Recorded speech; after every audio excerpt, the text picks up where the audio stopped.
Good day, everyone, and welcome to today's UNA Advocacy Call. At this time, all participants are in a listen-only mode.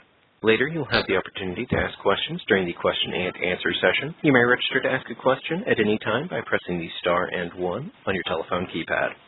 Please note that this call may be recorded, and I will be standing by should you need any assistance. It is now my pleasure to turn the conference over to Ms. Rachel Pittman, Senior Director of Membership and Programs. Please go ahead.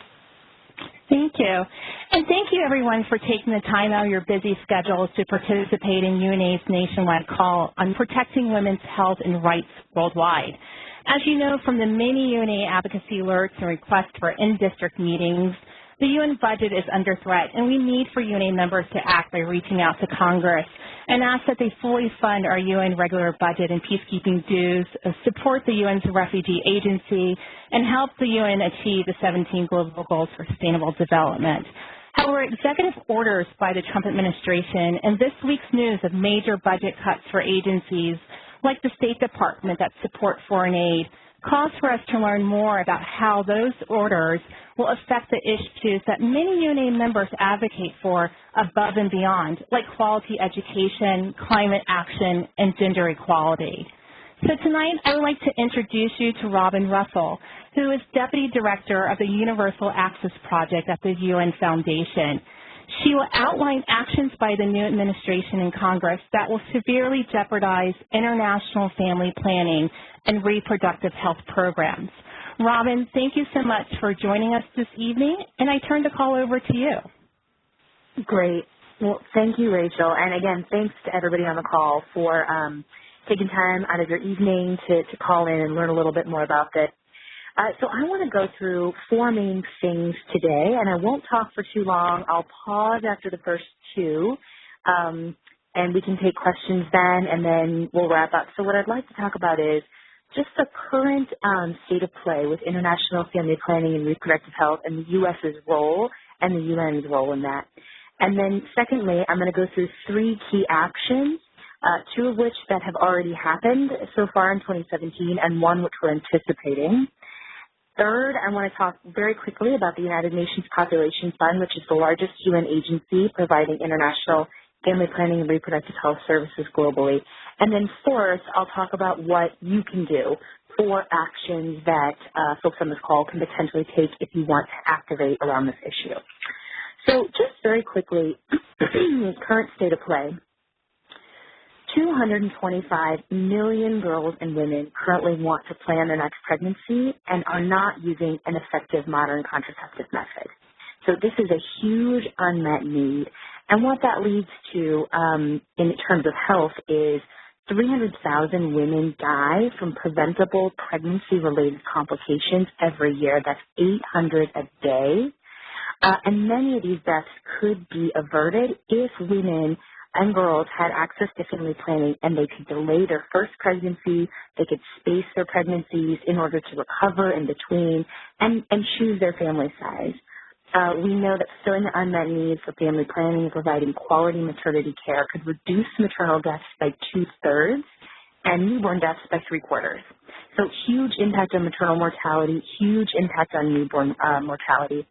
And also, of course, we know in our own lives, when women have access to contraception, you know, people can finish school. They earn more education, higher levels of education. They can earn higher incomes. So, you know, this has a real ripple effect, both for the mothers and then, of course, for the children, too.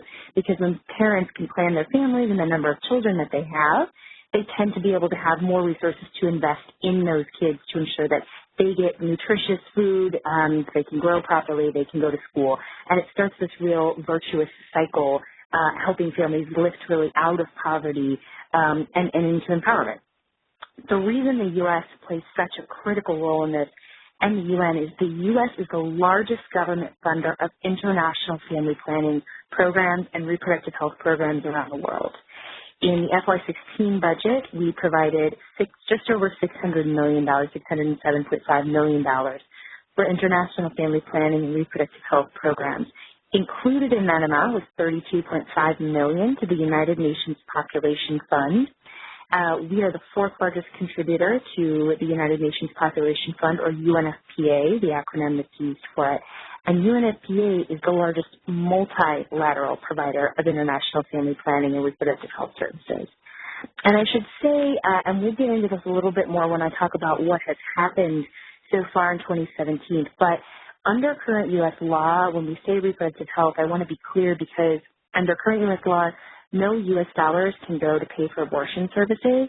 So what these funds are doing, what this just over $600 million is doing, is paying for contraceptive information, services, commodities, and actually a whole host of reproductive health services, including maternity care, training midwives, prenatal visits, care for new mothers, a whole host, anything related to reproduction, that's what those dollars are paid for. So, again, cannot pay for abortions. So I'll pause there for a minute, and I would like to talk now about three key actions that have happened. First, on his fourth day in office, the president signed a presidential memorandum called the Mexico City Policy. It's also called the Global Gag Rule.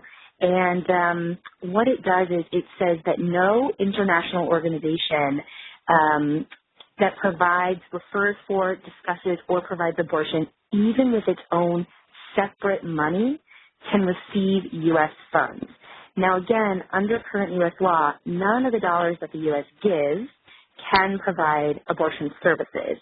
The problem with this policy, of course, is that the major international health organizations that are providing critical services, including contraception, prenatal care, maternity care, safe birth care, all of these things, some of them, where it's legal, with separate money, also provide abortion. So what this global gag rule will do is it will cut off U.S. funds to these major organizations. And unfortunately, what we saw when this occurred under President Bush was a study out of Stanford showed that in areas that were heavily reliant on U.S. donors' dollars, they actually saw abortion rates go up because, of course, women there were cut off from access to contraception, were unable to plan their pregnancies, and had accidental pregnancies, which does lead to increased abortion rates. So, unfortunately, the deep concern is that this will actually have the opposite effect of what its authors have intended it to do. And beyond that, what's unique about this particular global gag rule or Mexico City policy is that unlike previous Mexico City policies that applied only to the family planning line item funding, this actually applies to all global health funding. That includes maternal and child health funding, nutrition funding, HIV funding, infectious diseases funding, TB funding, malaria funding. This is 15 times more funding than any previous global gag rule has ever impacted. So as you can imagine, the community is reeling from this. We're trying to figure out what does this mean, how many people is this going to impact, and what is this really going to mean on the ground. And, across the board, of course, the response is it could potentially be really damaging and devastating. Second key thing that has happened, also included in this presidential memorandum, was language called the 10th Caston Amendment. And this language has been used historically to eliminate U.S. funds to UNFPA. Now, as I said in the beginning, the U.S. is currently the fourth largest donor to the United Nations Population Fund. UNFPA really relies on these U.S. funds. So to eliminate that U.S. contribution would have extremely damaging effects. I'm happy to talk a little bit about more what UNFPA does, but beyond just contraception, UNFPA works in over 150 countries, many where the U.S. cannot operate and does not operate. So they have a much broader reach than USAID. They do programs, as I said, contraception, they train midwives, they are one of the leaders in programs ending child marriage, they're working to end female genital mutilation, they have extensive gender-based violence programs, and they also are one of the lead organizations working to provide maternity care in humanitarian settings. I'll talk a little bit more in the next section about some of the lead work that UNFPA is doing, particularly for Syrian refugees with support from the United States. The third thing that we're very concerned about, and Rachel referenced this earlier, is the budget.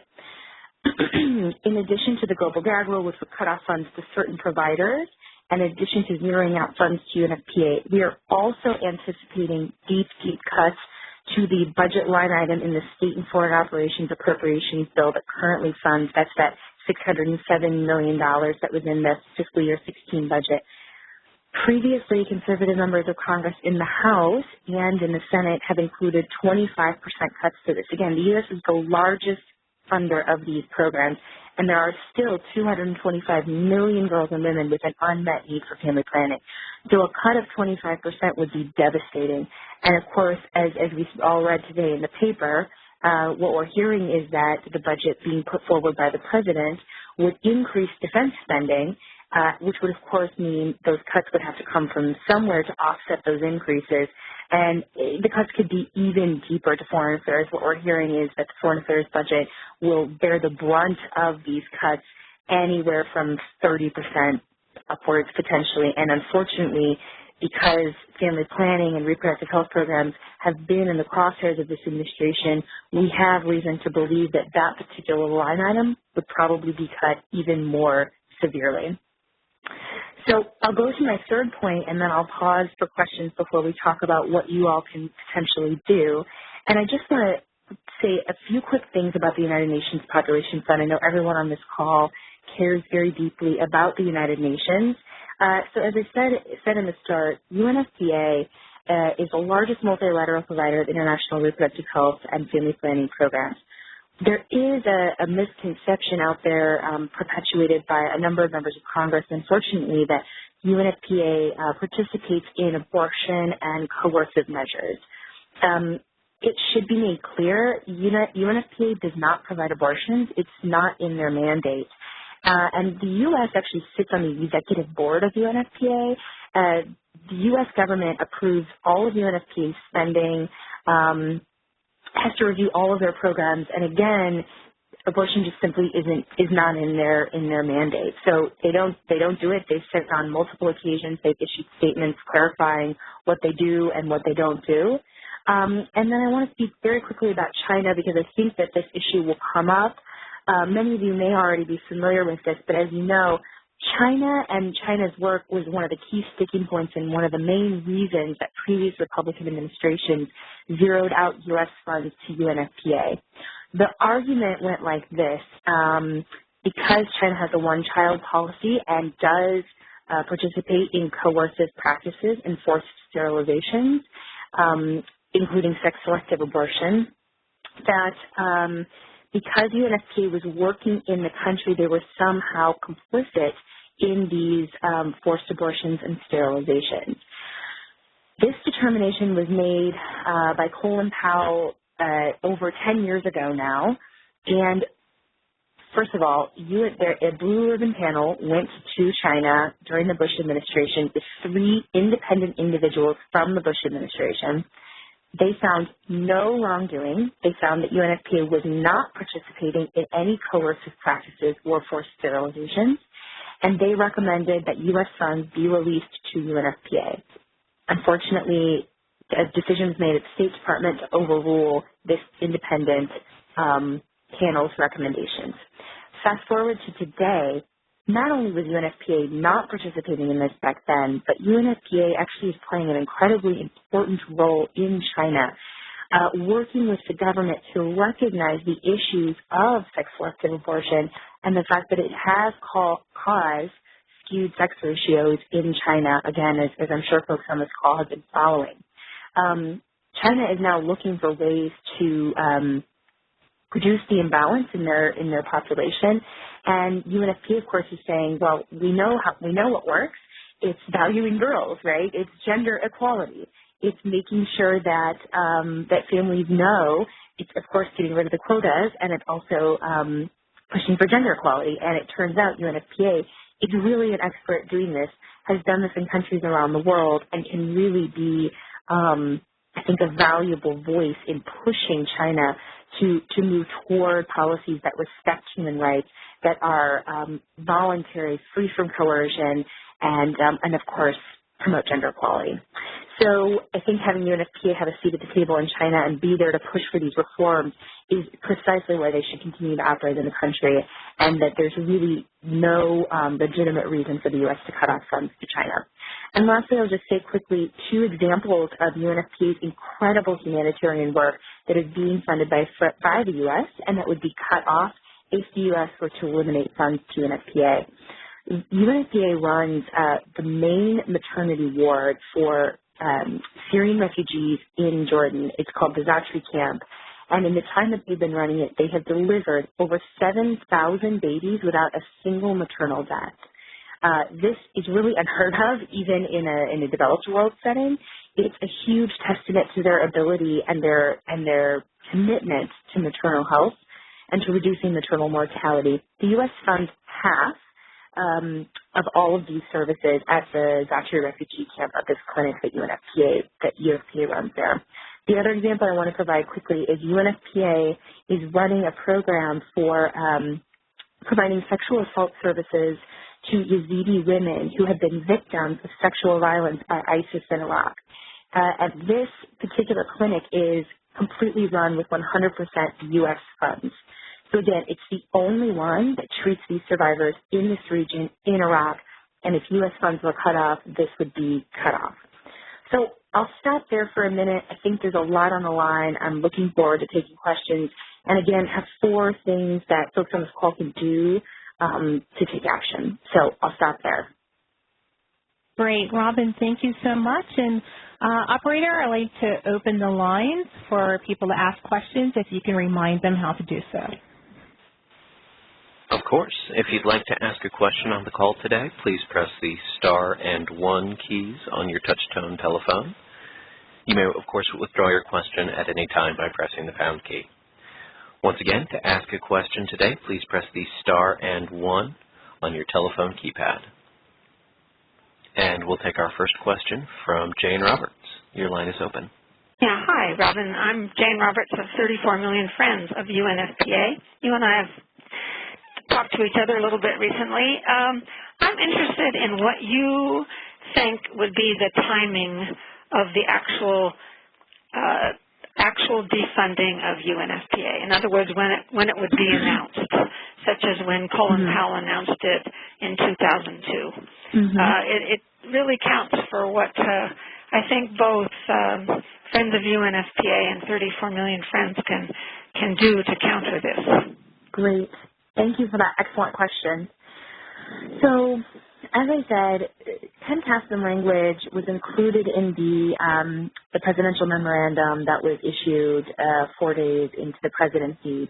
And as you also know, pen-casting has also been included in every appropriations bill, even under Democratic presidents. It's just that the Democratic president, President Obama, for the last 8 years, made a determination that, of course, UNFPA was not participating in coercive practices or forced sterilization. So I think there's a real question mark. We are unclear at this point how Secretary Tillerson will approach this issue. We have had numerous discussions with key senators who are very anxious to have a discussion with Secretary Tillerson about when a determination would be made. As very quick background, historically, under the Bush administration, there actually was no determination for the first year of the Bush presidency. He decided that UNFPA did not meet this criteria, and it was only after political pressure was applied that the 3 individuals went to China to look at the program and, of course, found no wrongdoing, and yet a determination was still made, as you noted, by Colin Powell a year later. So it's an excellent question. I think we are still determining how much power Secretary Tillerson is going to have. We will be encouraging him and his and the folks that work under him to go to China, to look. UNFPA has welcomed, is happy to have them come, look at the program, see the important work that they're doing, at the very least before making a determination to really gather facts, gather new and updated information on the work of UNFPA and how critically important it is, and to learn more about it. At this point, as I'm sure people have been following, Secretary Tillerson is simply not staffed up. And so we don't know who those key people in key positions within the administration will be.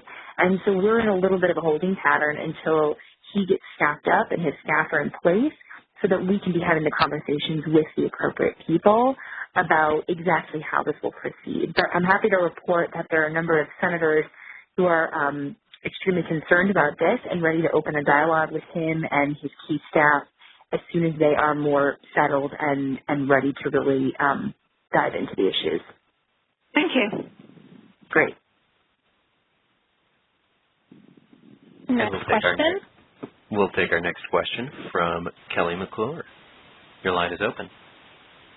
Hi, good evening. My name is Kelly McClure, and I'm a recent graduate. I've become involved in UNA USA because I'm really deeply concerned about the attack on reproductive rights, particularly with this Mexico City policy. So as of the last few weeks, I have been I'm based in Florida, so I've been making calls, leaving voicemails, engaging on social media. I've been dropping off letters that the UNA USA has been providing to us via email, and I've now been to Senator Rubio's office, both his regional and his DC at this point 5 times in the last 2 weeks.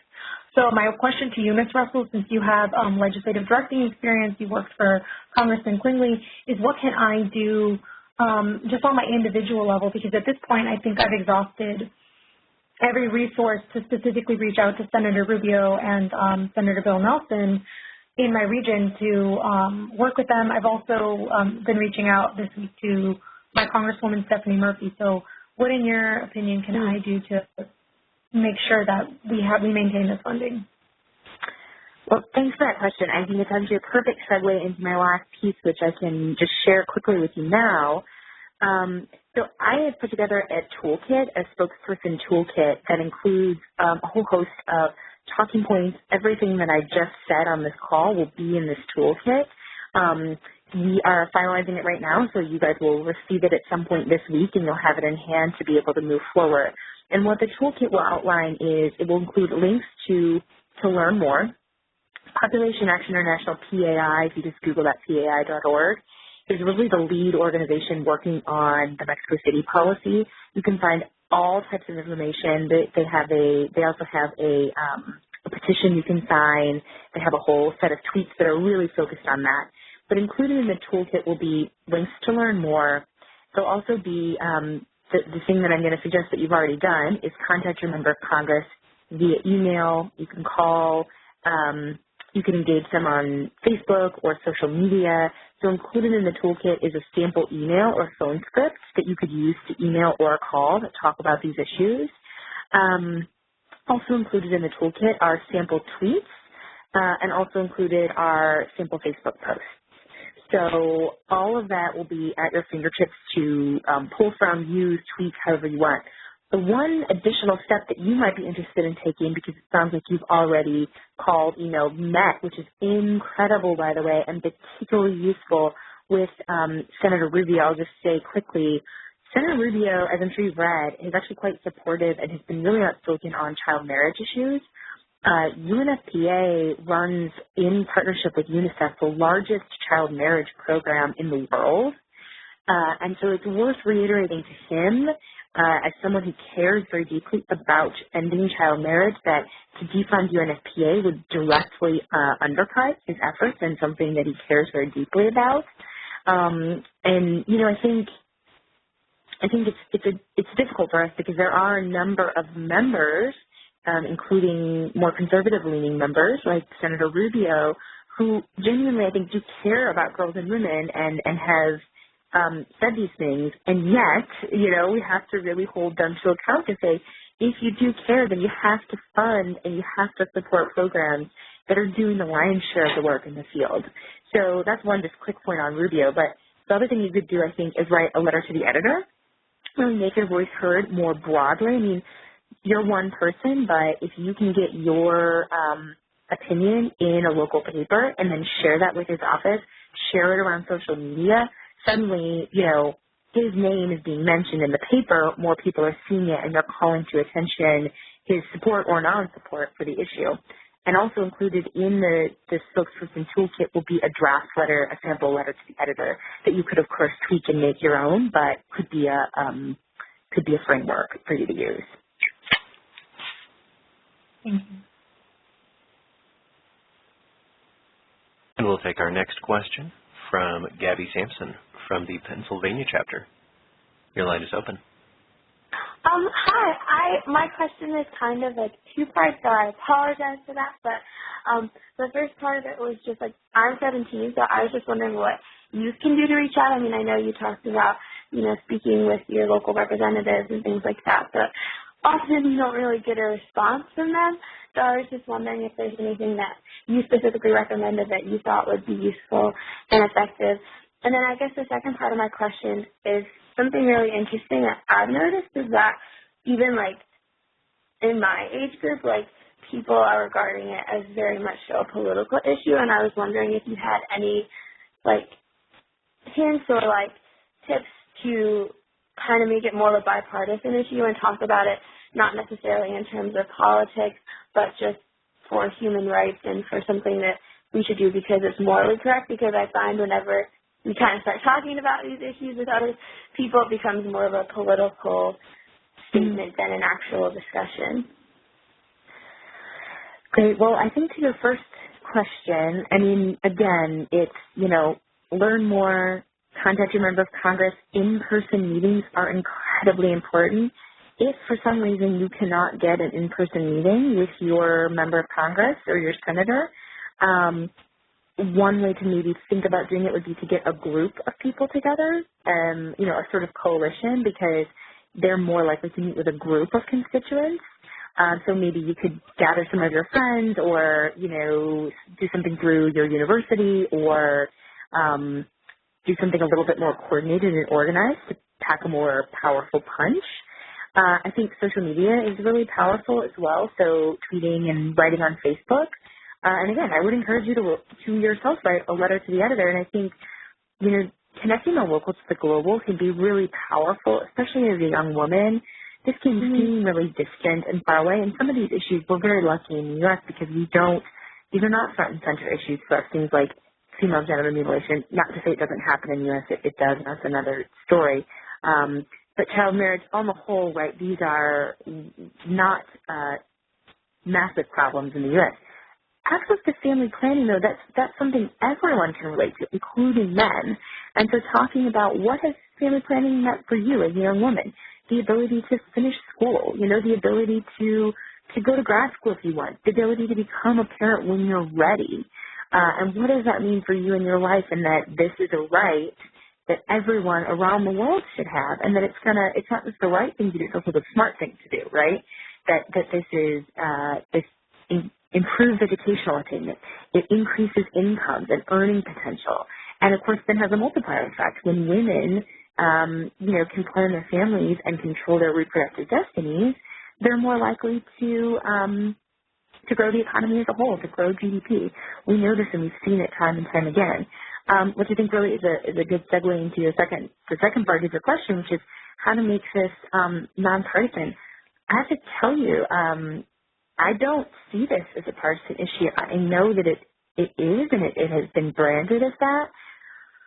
The reality is that, again, and people may or may not agree with this, but current U.S. law, that it's called the Helms Amendment, no U.S. dollars can go to pay for abortion services through foreign aid. So that is the law. So really what we're talking about here, whether it's bilateral funds through the budget or whether it's funds to the United Nations Population Fund, these are really bipartisan issues. Family planning, contraception access, ending child marriage, ending female genital mutilation and cutting, reducing maternal mortality, reducing infant mortality, helping girls stay in school, helping people earn higher incomes. These are bipartisan ideas, and historically, all of this funding and programming was supported by Republicans. It's become an increasingly hyper-partisan issue, but I don't think that it has to be that way. And I think if we share the facts and we share the information and we make it relatable to people in their lives, I think we can get out of this. And I think we can get out of the hyper-partisan space that we're in. The last thing I'll say, too, is on the faith piece, what we hear time and time again, including from the United Nations Population Fund, including from all of our partners who we work with who are providing these services in the field, is that faith and family planning are not only not mutually exclusive, they're mutually reinforcing. And in many, many rural areas around the world, the only healthcare provider in some of these hardest to reach areas are faith-based. And they're providing family planning, and they're providing maternal health, and they're providing a whole host of things. Because these issues are not segregated, right? They are community health centers who meet the needs and the desires of the people that they serve. And we work with Christian Connections for International Health. We work with the United Methodists. We work with a whole host of religious groups around the world who are doing family planning because they understand, they see in with the people they serve that when women can't control how many children they have, you see higher rates of malnutrition. You know, you see higher maternal death rates. You see higher infant death rates. And so it's really, the space argument is really powerful in the U.S., but again, what we hear time and time again out in the field is that faith and family planning are go hand in hand. Okay, thank you so much. Thank you. We'll take our next question from Rachel Carla from the Boulder County chapter. Your line is open. Oh, thank you. Can you all hear me okay? Yep. Hi. Hey, I thank you for such an informative, timely response to what's happening at the, happening after the budget announcement today. And so I have a couple questions relating to that and how the local and global context can mix in. And one of the things, I'm not sure if you covered it, but one of the things that the president said was that he was definitely looking to slash not only basically slash aid and diplomatic funding as a consequence of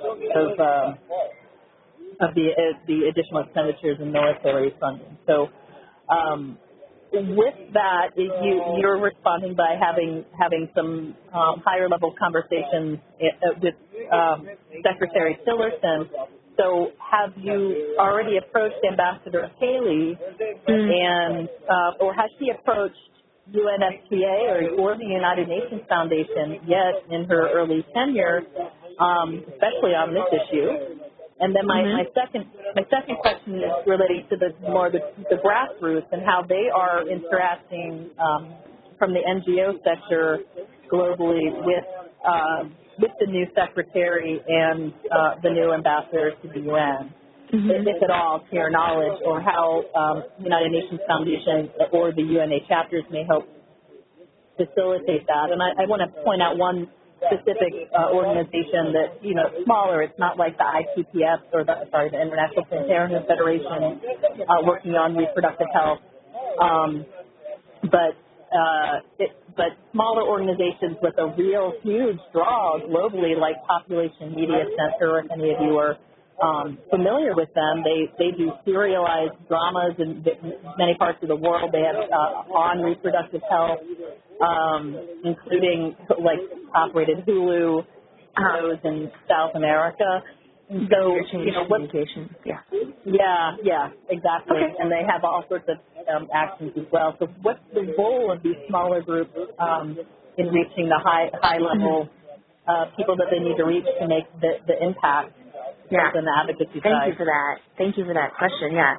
So I should have included Ambassador Haley. So I'll just say quickly, we worked with a number of Senate offices during the confirmation hearing for both Tillerson and Secretary Tillerson and Ambassador Haley, and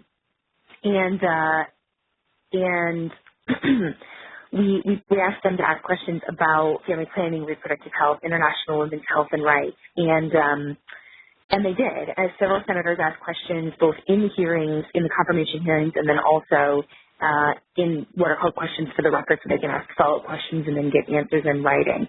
And actually, Secretary Tillerson gave a really excellent long answer about women's economic empowerment. He's done a lot of travel did a lot of travel when he headed ExxonMobil, and as folks on this call may know, ExxonMobil has invested in women's economic empowerment and was particularly interested in microloans, but really seemed to understand that empowering girls and women was key to economic growth and really paid dividends. And it was encouraging, I think, to hear him say that. I don't think it's a far leap, of course, then to make the connection to the family planning piece and how that ties into economic empowerment. So that was positive. Ambassador Haley was very clear. She was a little nervous about the term family planning and about the United Nations Population Fund. Of course, she doesn't come into this with a background in international development. And so she said repeatedly, I am pro-life, but I do support contraception access as a way to reduce abortion, and I do support maternal health programs. She didn't comment on UNFPA and simply said, really deferred to the Trump administration and said, I'll be talking to them and we'll be reviewing UN programming. Again, as some on this call may have seen, there was a leaked additional executive order that did propose slashing UN funding by 40%. Now, we're not activating around that because, again, it was draft and we've not actually seen any final language, so we don't want to jump to conclusions. We don't know exactly what's going to happen, but we certainly do know that this administration, there are concerns about UN funding in general. So I think it's not exactly an answer to your question other than to say, similar to Tillerson, Ambassador Haley just had a call earlier today.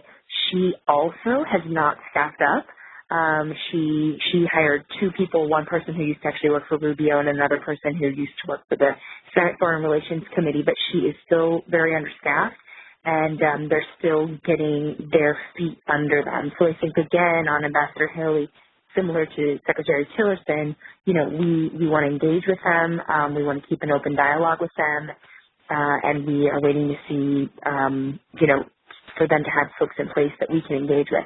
As far as what the grassroots can do, absolutely. I mean, I think, so the Universal Access Project, we have a whole host of partners, many of whom have huge grassroots networks, tens of thousands of people across the country, and they are all activating. They're all doing similar calls to this and asking their members to contact their members of Congress and activate. And in fact, actually, if people are particularly interested in the global gag rule, Mexico City policy piece of this, there's actually an activation day tomorrow. You can go to PAI.org to find out more, to look at their tweets and their sample language and social media activation tomorrow. But so there's a lot of activating going on right now at the grassroots level. And I'll just say quickly, I failed to mention this earlier. If you do write to your member of Congress, and again, this toolkit that we will be sending you, or some materials in it, we can send a sample email. The good news is that members of Congress are getting excited about this, and so actually, in response to the Mexico City policy or global gag rule, a bipartisan bill has been introduced in the Senate, and a companion bill has been introduced in the House. It's called the Global Her Act. It's introduced by Jeanne Shaheen and Senator Collins from Maine, a Republican. Jeanne Shaheen, of course, is a Democrat from New Hampshire in the Senate, and it's been introduced by Nita Lowey in the House. She's the lead sponsor in the House. And again, it's called the Global Her Act, so it's nice. You have something you can actually ask your member of Congress to do. And what it would do is it would permanently repeal the global gag rule. So it would ensure that U.S. funds can continue to flow to international providers that are providing these critical health services, contraception, maternal health, the whole nine, and make sure that these damaging cuts don't go through. So it's a really important piece of legislation, and it's we're excited to be able to activate around it. As a reminder, if you'd like to ask a question on today's call, please press the star and 1 on your telephone keypad. And we can take our next question from Mona Shah from the Dallas chapter. Your line is open. Hi. My name is Mona Shah, and I am originally from Pakistan, now settled in Dallas. And I was interested in assisting UNP for early child marriages that result in horrible effect on maternal health and early childbearing ages, which cause maternal mortality, etc. How can we work with you? How can you work specifically with the UN Foundation on child marriage?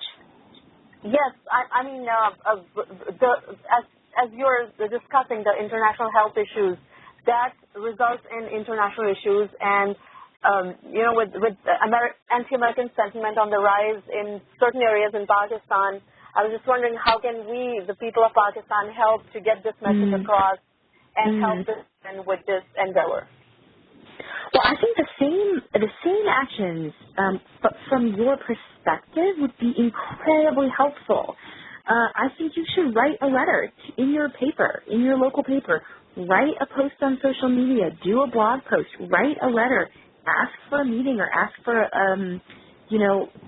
ask for a big meeting, maybe with your senator, and say, I'm from Pakistan, and I can tell you, I have seen firsthand what happens when young girls are forced into marriage, and I can tell you what happens when they get pregnant before their bodies are ready. This is a leading cause of death of young girls and a leading cause of death of infants. This is a huge problem. I can, and give your personal account and your personal testimony. I think that's incredibly powerful. And I'm happy to, I think you can probably check on UNFPA's website and look and see, but I do believe they do have, I know they have programming in Pakistan, and I believe they have a child marriage program there. So I think it's worth looking into it, and if you could highlight that in your discussion with your member of Congress, that would be incredibly powerful. All right, thank you. Yeah, thank you. And we'll take our next question from Rita Moran from the East Bay chapter. Thank you very much. Two questions that are quite specific. One is this. We have Senator Feinstein booked up for a meeting in a few days. Do you have any specifics in regard to her policies and her positions on this?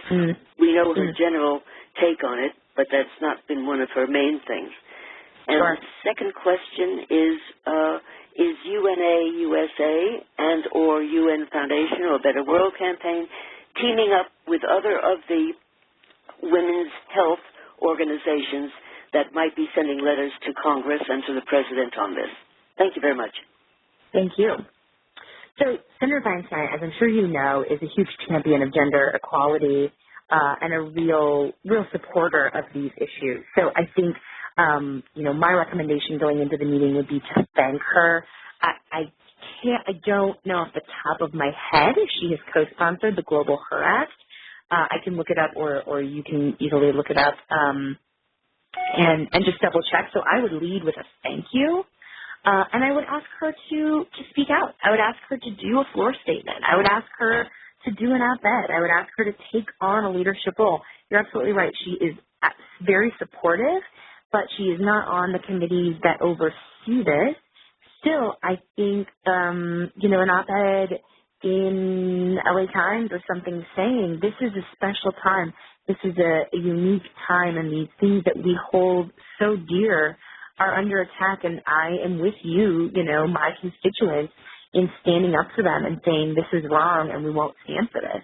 So I think, go in with a thank you and an ask that she be more vocal. Maybe it's not an op-ed, maybe it's a floor speech that you ask her to do, but something to really get her on the record and ask her to speak out on this. Yes. And then, as far as other groups go, as I said, we work with PAI, Planned Parenthood, United Methodist, CCAH, CARE, a whole host of groups, and you guys are extremely powerful. I mean, UNA, an incredible network of individuals who are activating around this. So I think there are a lot of people who are excited and geared up, and I think again, the same people who came out for the Women's March, and I think the same people who are very worried about what this means domestically as well. I mean, I think this is becoming quite real for folks as we're having debates and discussions about whether, the mandate that insurance cover contraception in the U.S. That's now open for debate again. So that is very real for folks in their lives, and I'm hopeful that the same individuals who want their insurance to cover contraception will want the same access for their sort of sisters, if you will, around the world. That this becomes very real for people when their own access is in jeopardy. Just one other point of view on that last question. I haven't put it as clearly as I might.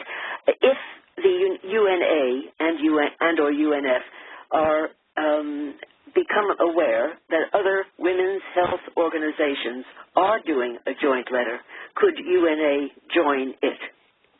Oh, okay, a sign-on letter by organization. I'm sorry? You're talking about a joint sign-on letter by different Yes, NGOs. when somebody like the Leadership Council, June, so on, send out a letter and they've got 100 signatories on it, and we've not been on it as much or at all sometimes. I think it's a great flag. I know there have been a few sign-on letters, but these will not be the last. So I'm happy to stay in touch with Rachel if sign-on letters come across my desk that may be of interest. Okay. To UNA to sign on to, yeah. And I mean, I look to you all on whether, UNA would want to do its own letter. So exactly. And yeah. If you keep your periscope up, one of these letters might come across your desk. That's a great flag, and I'm happy to discuss it, with Rachel and the team in the DC office. Thank you. Good idea. We'll take our next question from Vanessa Lessler. Please go ahead. Your line is open. All right. Thank you. And thank you, Robin. My question is a little bit more broad in scope. And in particular, I'm recalling the negative reaction in the U.S. to the report from the United Nations, I think about a year ago when they were assessing women's equality and women's health issues in the United States, and they found a lot of problems in the United States. And what I'm concerned about is in contacting our local constituents, whether there's this sense that the United Nations speaks down to the United States when there are more important issues, supposedly, that we could be dealing with, that the United States isn't as bad as other countries, so therefore the United Nations shouldn't be kind of spearheading policy on women's health and family planning and these issues. And so is that at all involved in the current conversation, and how can we counter those messages? Thank you for that question. I'm not familiar with the report that you referenced directly, but I take your point. I think two things to say on that. One, these are your tax dollars going to, first, USAID and the State Department. So that's the bulk of the funds.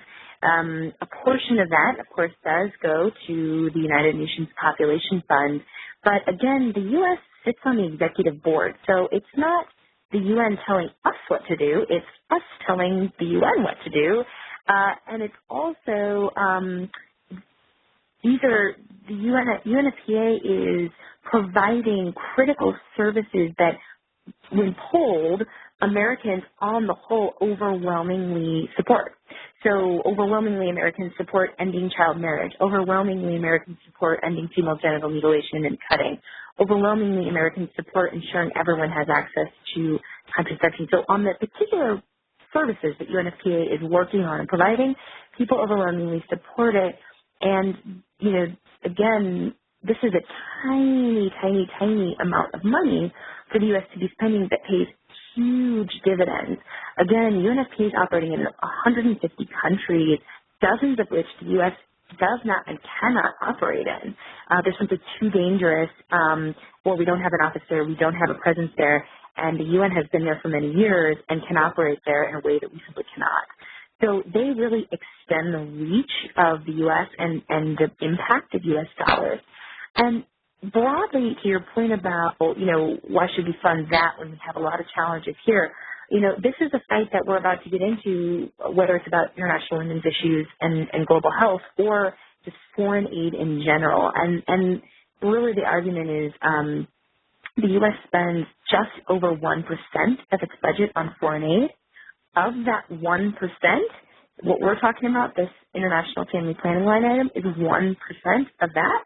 So, this is 1% of 1%, right? This is a tiny, tiny, tiny amount of money of the total federal budget. So I guess my response to people who say, why should we spend money over there when we have problems here, my answer is, it's not an either or, it's an and. We're America. We have the largest GDP in the world. We can absolutely afford to help people here, and we can afford to help people abroad. And of course, as we know, the world is no longer segregated. The U.S. is not. We are not an island. We are a little bit geographically isolated, but the world is increasingly interconnected, and it benefits us, and it benefits our economy. If you just want to look at it in cold dollars and cents, when we have it improves our security when we have other countries that are more stable, healthy, and prosperous, and improves our economic growth when we have countries, again, that are healthy, stable, and prosperous that we can trade with. So it's really a win-win, and we don't, as everyone on this call knows, we no longer have the luxury of sticking our heads in the sand and saying, that's not our problem. It's a moral issue, but it's also, again, it's the right thing to do, but it's also the smart thing to do. Thank you so much. Thank you. And operator, we'll take one last call for the evening, or one last question. Of course. We'll take our last question from Aya Alkars. Your line is open. Hi. My question is about countries like Kuwait and Bahrain who may not have to suffer and, have starving families, and then they decide to marry off their girls. How is the United Nations dealing with those countries? And if they are, how can we help? Like besides op-ed writing. Your question is the UN operating in countries like Bahrain where they have high rates of child marriage, and what can you do? Is that, I just want to make sure I'm clear. So in countries that are richer and whose people aren't suffering, like in Yemen, where they decide to marry off girls because they can't find food for them. Those countries those citizens of those countries really have no excuse to be marrying off little girls. How is the United Nations operating? Like, are they doing PSAs or any media campaigns about it? If so, how can we as students help?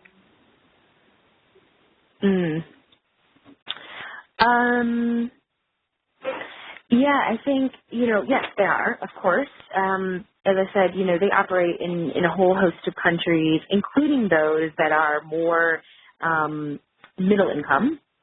Mm-hmm. And UNFPA works on gender equity, and UN Women also works on gender equity. So, there's sort of the aid programs, but then there's also really working to make sure that more women, are in elected office, more women are just general human rights, right? So things like sexual assault and gender-based violence is incorporated throughout laws as being illegal, that marital rape is made illegal. A whole host, right, of the things that you're talking about in more of these lower middle and middle income countries. So, yes, absolutely the UN is doing critical work there. I think what can you do? It's a tough question, right? I think as an American, as someone in the U.S., beyond going to work at one of those agencies, which I would recommend you do, people say, can we donate to the UN? You absolutely can donate to the UN. But I think one thing that I always remind people is that the U.S., again, particularly on UNFPA, for example, and to the UN in general, the U.S. is the largest donor, and again, the fourth largest donor to the United Nations Population Fund. No individual contribution can replace the massive donor support from the U.S. government. I know sometimes it feels small and like you wonder if it's making a difference, but I do think that advocating for continued U.S. support for the UN, specifically for the United Nations Population Fund and for UN Women, is really the best thing that we can do. This is not to discourage anyone from giving an individual donation to the UN, but again, making sure that there is strong U.S. leadership and U.S. support. And again, it's U.S. dollars, but it's actually also U.S. leadership. During the passage of the Sustainable Development Goals in 2015, it was the U.S. and our seat at the table and our mission in New York that pushed for progressive language and the inclusion of, sexual and reproductive health and rights in the final set of goals. U.S. leadership is really on these issues, and inclusion of human rights and inclusion of gender equality is critically important at these tables, and leadership within the UN and within global compacts and agreements. So it's dollars, but it's also our voice, and so continuing to make your voice heard as a citizen of the U.S. that you want the U.S. to be a global leader on these issues and have a seat at the table at the UN that's working in these countries, I think is equally important to the dollars. Thank you. Thank you. Well, Robin, thank you for speaking with us tonight to talk about the effects of the global gag rule and the threat of defunding of UNFPA. I think you provided us with a lot of great information and how we can take action to support this important cause. And I'll be sure to share the information in the toolkit and the different advocacy actions that you spoke of this evening. So thank you. And you, Rachel, and thanks to everybody on the call for your work. We appreciate it so much, and it really makes a difference. So thank you. Yes, thank you. Thank you so much, and also thanks to everyone for just joining us this evening. And I encourage you to visit unausa.org to learn more about the latest developments and how you can get involved. So thank you, Robin, and everyone, and I hope you have a great evening. Thanks, Rachel. Thanks, everyone. This does conclude today's program. Thank you all for your participation, and you may disconnect at any time.